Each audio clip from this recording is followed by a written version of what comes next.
खुलुमबाय दिनै फुंबिलिनि खौरांफोरा जाबाय गिबि खौराङाव दङ आंनि फिसानि थाखाय बिटिसि सोरखारा न्याय होथारनांगौ आंनि फिसाया माब्लाबाबो गावनि जिउखौ फोजोबनानै लानो हाया सेल्वेशन फाउन्डेशन रिहेबिलिटेशन सेन्टारखौ बन्द खालामनांगौ बिटिसि सोरखारनिसिम आंनिफ्राय खावलायनाय बे बाथ्राखौ बुंदों सासे दुखुथिया बर' बिमाया सासे बर' बिमाया गाबै गाबै गावनि आंगो फिसाज्लानि थाखाय न्याय नागिरदों मख'नो गोनांनि क'क्राझारनि थिथागुरियाव थानाय सेल्वेशन फाउन्डेशन रिहेबिलिटेशन सेन्टारखौ बन्द खालामनांगौनि थाखाय दाबि खालामदों जिउ गोमानानै थांनाय रिपुल गयारिनि बिमा बिफाया थांनाय 24 सेप्तेम्बर खालाराव सेरफांगुरि ओनसोलनि जाम्फैगुरि गामिनि थागिबि सुरेन गयारि आरो शर्मिला गयारिनि आंगो फिसाज्ला रिपुल गयारिखौ निसा एबा ड्राग्स जानाय नुनायलाय बिमा बिफाजों लोगोसे नखरनि सुबुंफ्रा फाहामथाय होनो थाखाय क'क्राझार जिल्लानि सेल्वेशन फाउन्डेशनाव दोनथैदोंमोन नाथाय दुखुनांथाव बाथ्रादि साननैसो उनाव थामहिनबा 30 सेप्तेम्बर खालारावनो बिमा बिफानो सेन्टारावनो रिपुल गयारिया गावनि जिउखौ फोजोबना लाबाय होनना खोन्थाहरनाय लोगो लोगो नायनो थांनायावबो बिमा बिफाया नायनो मोनाखै फिसानि गोथै सह'खौ आरो लोगोसे गोबाव सम बारलांनायनि उनावबो गावनि फिसानि पस्टमर्टेमनि रिपर्टखौ मोनाखै जायनि थाखाय बिमा बिफाया गाबै गाबै खौरांगिरिनि गेजेरजों गावनि फिसा रिपुल गयारिनि थार बिजिरनाय नांगौ आरो हास्थायनानै सोरखारनिसिम दाबि दैखांदों आरो बिटिसि सोरखारखौ सेल्वेशन फाउन्डेशन रिहेबिलिटेशन सेन्टारखौ बन्द खालामनांगौनि दाबि दैखांदों दुखुथिया बिमा बिफाया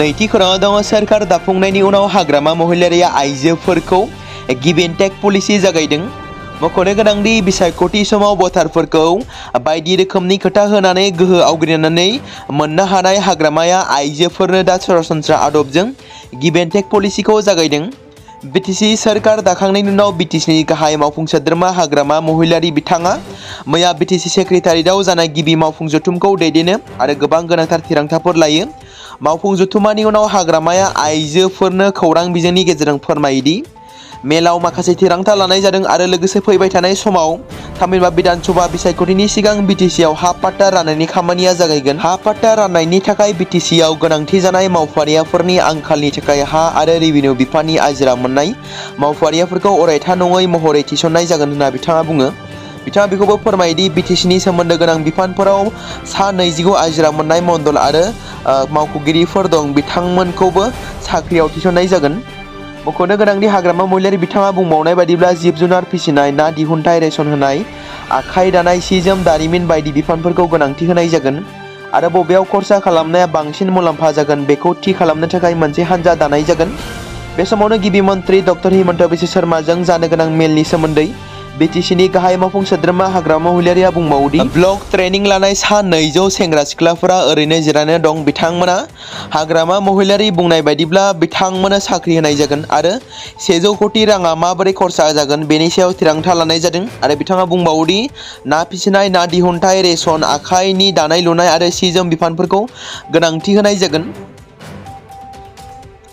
थांनाय सानखालि आसाम आरो लोगोसे बिटिसिनि गोबां फरायसाफोरा निजुत मयना बिथांखिनि चेक राननायखौ मोननो हादों मख'नो गोनांनि बेबादिनो बेरगावआव निजुत मयना आसनिनि चेक रानदों आसाम सोरखारनि आइजो फरायसाफोरखौ गोजौ फारसे दावखोलांनायाव हेफाजाब आरो मदद खालामनो थाखाय बिथांखि निजुत मयना 2.0 आसनिनि चेकखौ मैया सारा आसामावनो फरायसुलिफोरनो गथायनाय हाबाफारियाव बेरगावआवबो लोगोसे बे गथायनाय हाबाफारिया जालाङो मैया बेरगाव जौसिन फरायसालियाव गोरायुं भबेन चन्द्र देकानि सामलायनायाव खुंनाय चेक राननाय हाबाफारियावनो बेरगावनि MCLA दावबायसा बर' आरो गाहाय आलासि महरै बेरगाव कलेजनि बिबुंगिरि दैमु बसुमतारिया बाहागो लाना सोरखारनिफ्राय मोननाय रांखौ गावनि फरायनायाव गोनां जानाय मुवा बेसादफोरखौ लानायाव बाहायनांगोन आरो गोजौ फारसे दावखोलांनायावबो एसेब्लाबो मदद जागोन गुबुन खोथाफोराव गोसो होआलासिनो फरायनायावल' गोसो होनांगौ होनना बिथांजोआ खावलायदों पाकिस्तानाव सुबुं माहारिया बेसेन बांनायनि गोहोमजों दुखुआव दं पाकिस्तानाव सामब्रामखौ 400 रांसिम बेसेन गोसा जादों जेराव 400 राङाव बायनो गोनां जादों पाकिस्तानाव बेबादिनो टमेट'खौ 1 किल'ग्रामाव 600 राङाव फाननाय जादों आरो बायगिरिफ्राबो 600 राङाव बायनांगौ जानानै फैदों बिहारी हारिनि मैखोम धोरोमारि फोरबो छठ फुजानि समाव मैया अदालगुरियाव थानाय गलन्दि दैमानि रुगुंजों लोगोसे नोगोरनि गोबां छठ फुजा गाथोनफोराव मोनसे गोजोन आरो जिउनां आबहावा सोमजिदों सानहाबनायनि सिगां बिहारिफोरजों लोगोसे गुबुन गुबुन धोरोमारि हारिनि सुबुंफोराबो दैमानि रुगुङाव सान इसोरखौ खुलुमहरो आरो गाव गावनि फुजानि प्लेटफर्मफोरखौ समायना रमायनानै साजायो। बे बोसोरनि साननैनि फालिथायाव रोजा रोजा सिबियारिफ्रा बाहागो लाहैगोन होनना उदालगुरि छठ फुजा फालिथाय कमिटिया मिजिंथिदों। सिबियारिफ्रा मिजिंथिदों दि बेफोरबादि फोरबोफोरा उदालगुरि बायदि गुबुन गुबुन जिल्लायावनो खुंजायो। गुबुन हारिफोरनि गेजेराव हारियारि गोरोबलायनाय आरो खौसेथिनि मोन्दांथिखौ गोख्रों खालामो। दिनैबो फुंबिलियाव सान ओंखारनायनि सिगां सुबुंफोरा गोथार दैयाव गोथारै दुगैगोन आरो सान इसोरखौ सिबिगोन। बोसोरफ्रोमबो उदालगुरिनि गुबुन गुबुन जायगानिफ्राय सुबुंफोरा बे फुजायाव बाहागो लानो आरो रंजानो थाखाय फैयो। फारसेथिं गासै फोरबोखौ मोजाङै खुंफुंनो थाखाय उदालगुरि जिल्ला खुंथाया रैखाथि राहा खालामनानै होदों। मख'नो गोनांदि जुबिन गार्गनि रुंसारि जानायनि उनाव बे बोसोराव बिथांनि गोसोखांथियाव छठ फुजाखौबो फोरबोआव खुंफानाय जादों होनना मिथिहोदों। आइजोफोरनि बुहुम कापनि सेमिफाइनाल मेचआ 29 अक्ट'बर खालाराव गुवाहाटीआव जागोन। बे बादायलायनाया खोला आफ्रिका आरो इंलेन्डनि गेजेराव जागोन। मेचनि थियारिखौ लानानै BCIनि नेहाथारि देबजित सयकिया बिथाङा बुंनाय बादिब्ला बे खेबनि थाखाय जों गिबि खेबनि थाखाय बुहुम कापनि सेमिफाइनालखौ खुंफुंनो थाखाय खाबु मोनदों गुवाहाटीआव। गुबुन फारसेथिं बोथोरा साननो हाथाव नङा, नाथाय गुवाहाटीआव मोजां। मख'नो गोनांदि बुक माइ श'नि गेजेरजों टिकेटफोरखौ होनाय जाबाय। दासिम टिकेटफोरखौ मोजां फिननाय मोननाय जादों। गेलेनायाव गोसो गुदुं सुबुंफोरा बेसेन नाङै टिकेट मोननो थाखाय ACAआव आर'ज गाबनो हागोन। बेबो मोजां खौरां दि उमा छेत्रीआ बुहुम कापआव भारतनि आइजो गेलेनायाव गेलेगोन। सेमिफाइनाल बादायलायनायाव BCIनि गोजौ थाखोनि बिबानगिरिफ्राबो नुजाथिगोन होनना मिथि मोनदों। कार्बि आंलं जिल्ला आफादनि बानजायनायाव बड'लेण्ड आइजो अनसाय गौथुमजों खुंफुंजानाय समाज फोसाबनायाव आइजोफोरनि बिफाव मुंनि सानसेयारि हाबाफारिया मैया समबारखालि सानजौफु 12 रिंगायाव लांहिनि गेलेग्रा फोथाराव खुंफुंनाय जालाङो। बे मेलाव ओनसोलनि गामि आफादफोरनि आइजोफोरा बाहागो लादोंमोन आरो गोबां गोख्रोङै बाहागो लानानै हाबाफारिखौ मेहेरगोनां खालामदोंमोन। मख'नो गोनांदि बे सांग्रांथि मेलनि गेजेरजों मुंख्लं हेलेना आरो गेदेमाफोरखौ मान होनायजों लोगोसे होबथानाय आइजो सान आरो सोलोंथायारि बिथिं लोगोसे समाजाव दिन्थि नेरसोनगोनां आइजोफोर बायदि आयदाफोरनि सायाव सुबुंफोरखौ मोजाङै मिथिहोनाय जादोंमोन। बे मेलाव कार्बि आंलं जिल्ला आफादनि आफादगिरि पुलमनि ब्रह्म, सुजुगिरि सुबासि बसुमतारी, बोसोनगिरि मृणाली हाजरिका आरो लक्ष्मीबाई खाख्लारि, लोगो सुजुगिरि सुकुश्री दैमारी आरो आफादारि सुजुगिरि रुपाली बसुमतारी बिथांमोनाबो बाहागो लादोंमोन। बारहुंखानि मण्डला लासै लासै गोख्रों जाबोदों। मंगलबारनि फुंसिमाव मण्डला बारहुंखायाव सोलायनायनि सम्भावना बांनायनि थाखाय अन्ध्र प्रदेशनि गिबि मन्त्रि एन चन्द्रबाबु नायडुआ समबारखालि जिल्ला बिबानगिरिफोरजों अखा आरो दैबानानि मोगा-मोगि जानो गोनां ओनसोलफोराव सांग्रांथियारि राहा लानो बिथोन होदों। मख'नो गोनां बाथ्रा दि बिथाङा बे खैफोदनि समाव हेफाजाब होनोबो खोथा होदोंमोन। बेनि अनगायैबो गिबि मन्त्रि नायडुआ मावख'गिरिफोरखौ साइक्ल'न मण्डलनि सायाव घन्टाफ्रोमबो खौरां फोसावनो आरो रियेल टाइम आपडेट होनो बिथोन होदों, जाहाथे सुबुंफोरा गोबाव खालामाजासे खारिथिखौ मोननो हायो। मख'नो गोनांदि साइक्ल'न मण्डलनि जाहोनाव आबादारिफोरनिफ्राय लानानै ना हमग्राफोरनिसिम गोबां जेंना सोमजिहोदों।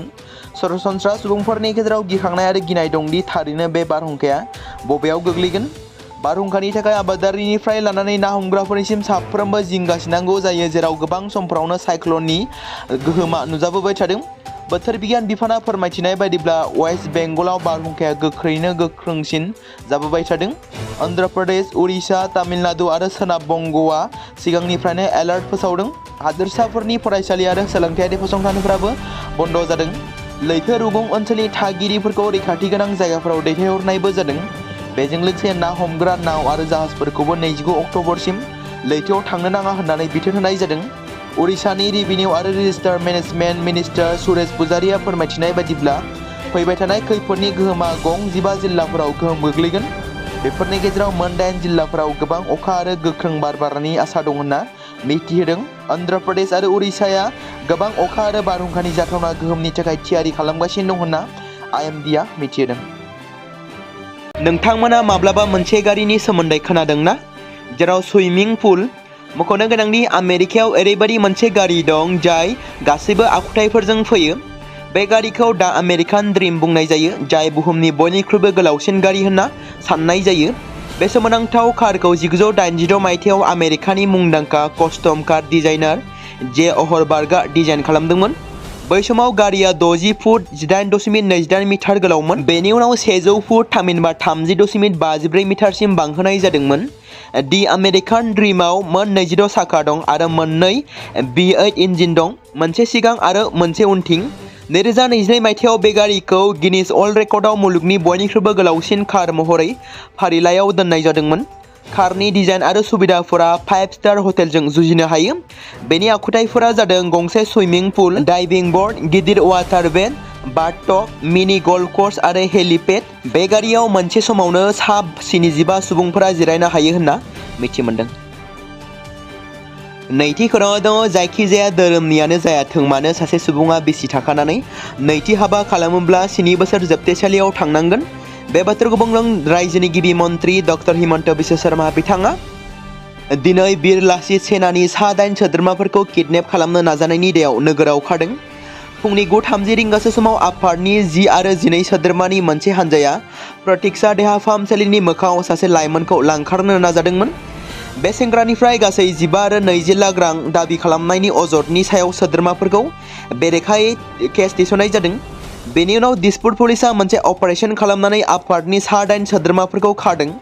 बे जाथायजों लोब्बा थानाय दायनिगिरिफ्रा फारियै बिश्वजित दले, इमाजुल हक, रहन आली, महन बरा, नीतू आहमेद, चिन्मय देब, रियाज आहमेद आरो बिराज बाला कलिता होनना सिनायथि होदों आरो इरशाद खान मुंनि सुबुंनि रिपर्टनि सायाव बिथा खालामनानै पुलिसआ नायबिजिरनायखौ जागायो आरो सेंग्राफोरखौ खादोंमोन होनना मिथिहोदों। लांखारजानाय सुबुं राहुल मिश्राया इरशाद खाननि लोगो होनना मिथिहोदों। फिन खेबसेबाव मोहम्मद इउनुसआ आसाम आरो सा सानजा हादोरखौ बांलादेशनि मानसावगारियाव सोफादेरदों। बावैसो सिगां बांलादेशनि इन्टारिम गाहाय मन्थ्रिया बे दान्थे बिदान्थेनि गोनां मेपखौ फोसावदों। बे दान्थे बिदान्थे गोनां मेपखौ इउनुसआ पाकिस्ताननि जइन्ट चिफ वर्कार्स एस'सिएशननि मासिगिरि जेनेरेल साहिर शमशाद मिर्जानो अनथोब महरै होदोंमोन। सानैबो फट' ससियेल मिडियायाव भाइरेल जादोंमोन। बेनि उनाव गोख्रों फिनजाथायबो सोमजिदोंमोन। नाथाय बे गासै जाथायखौ लानानै भारतनि बायजोआरि बिफाना दासिम जेबो बिबुंथि होआखै। मख'नो गोनांनि जेनेरेल साहिर शमशाद मिर्जा बिथाङा थांनाय सप्तायाव ढाका दावबायनाय समाव इउनुसखौ लोगो हमदोंमोन। बृहस्पतिबार खालाराव इउनुसआ पाकिस्ताननि जेनेरेलजों लोगो हमनायनि उनाव मोनसे फट'खौ टुइट खालामदोंमोन। बै टुइटआव गोदान मेपखौ नुनानै बयबो सोमोनांदोंमोन। बे मेपखौ लानानै भारतनि बायजोआरि बिफाना मा राहा लायो बेखौ नायनाया गोसो गोनां जागोन। इन्डियान पाइलट्स गिल्डआ सिभिल एभिएशननि डाइरेक्टरखौ बइं 787 ड्रीम लाइनार बिरखंखौ सालायनो थाखाय बावैसो बारायनाय फ्लाइट डिउटी टाइम लिमिट थामहिनबा FDTL खौ बोखारनो खावलायदों। इन्डियान पाइलट्स गिल्डआ डाइरेक्टर जेनेरेल अफ सिभिल एभिएशननिसिम हरनाय लाइजामाव मख'नाय जादों दि बइं 787 ड्रीम लाइनारनि थाखाय फ्लाइट डिउटी टाइम लिमिटआ बे बारायनायनि थिरांथाया मेंनायनि जाहोनाव गोरोन्थि जानायनि खैफोदखौ बांहोनाय नुनो मोन्दों। मख'नो गोनांदि फ्लाइटनि सम थामहिनबा FT खौ 10 घन्टानिफ्राय बांहोनानै 10 घन्टा 30 मिनिट खालामनाय जादों आरो फ्लाइट डिउटीनि समफारिखौ 13 घन्टानिफ्राय लानानै 14 घन्टा खालामनाय जादों।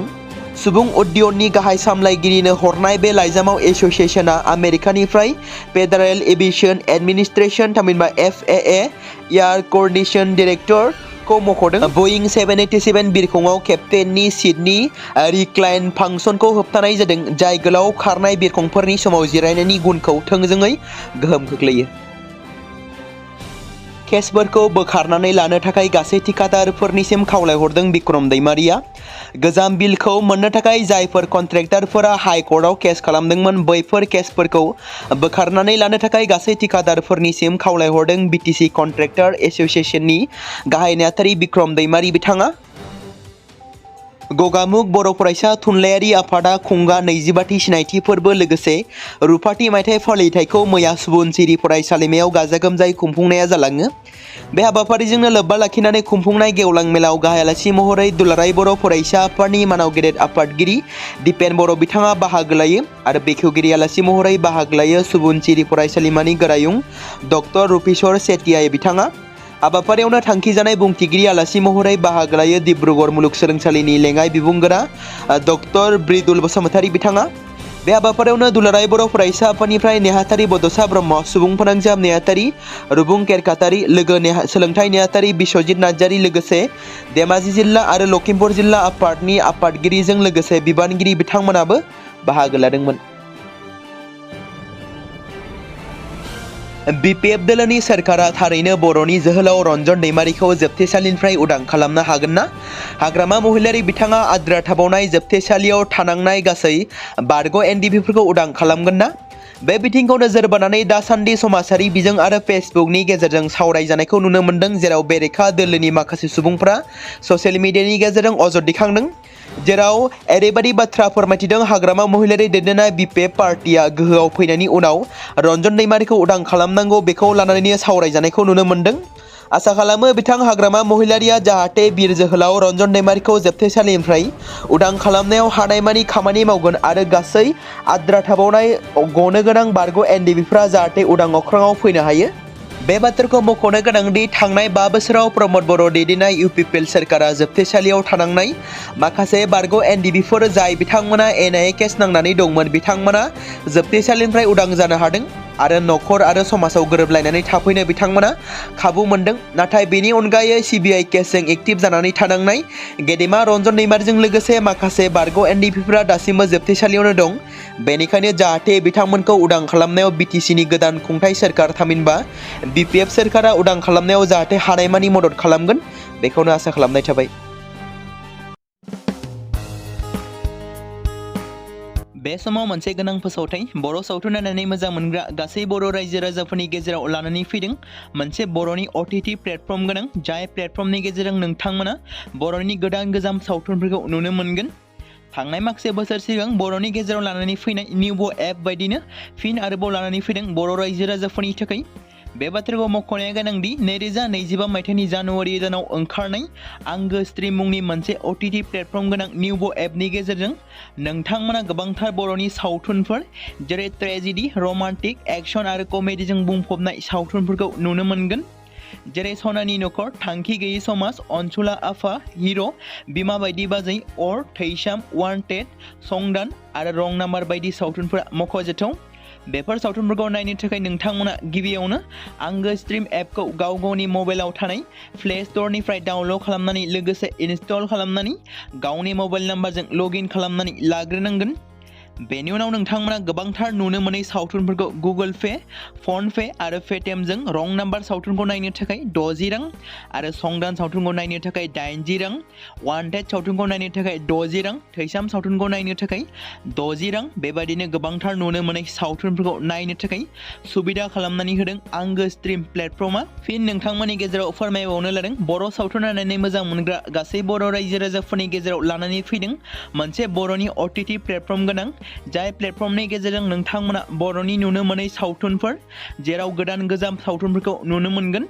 बे बाथ्राखौ मख'नाया गोनांदि 2025 मायथाइनि जानुवारि दानाव दिहुनजानाय आंगो स्ट्रिम मुंनि मोनसे OTT प्लेटफर्म गोनां एपनि गेजेरजों नोंथांमोना गोबांथार बर'नि ट्रेजेडि, रमान्टिक, एक्शन आरो कमेडिजों बुंफबनाय सावथुनफोरखौ नुनो मोनगोन। जेरै रं नाम्बार, संदान, वान्टेड, थैसाम, अर, बिमा बायदि बाजै, हिर', अनसुला आफा, थांखि गैयै समाज, सनानि नखर बायदि बायदि सावथुनफ्रा मख'जाथाव। बेफोर सावथुनफोरखौ नायनो थाखाय नोंथांमोना गिबियावनो आंगो स्ट्रिम एपखौ गाव गावनि मबाइलाव थाखानाय प्ले स्ट'रनिफ्राय इनस्टल खालामनानै गावनि मबाइल नाम्बारजों लगइन खालामखांनायनि उनाव नोंथांमोना गोबांथार नुनो मोनै सावथुनफोरखौ गुगोल पे, फन पे आरो पेटिएमजों रं नाम्बार सावथुनखौ नायनो थाखाय 60 रां, संदान सावथुनखौ नायनो थाखाय 80 रां, वान्टेड सावथुनखौ नायनो थाखाय 60 रां, थैसाम सावथुनखौ नायनो थाखाय 60 रां बेफोरबायदिनो अर सावथुनखौ नायनो थाखाय 60 रां पे खालामनांगोन। बेबायदिनो गोबांथार नुनो मोनै बर' सावथुनफोरखौ नायनो थाखाय सुबिदा खालामनानै होदों आंगो स्ट्रिम प्लेटफर्मा।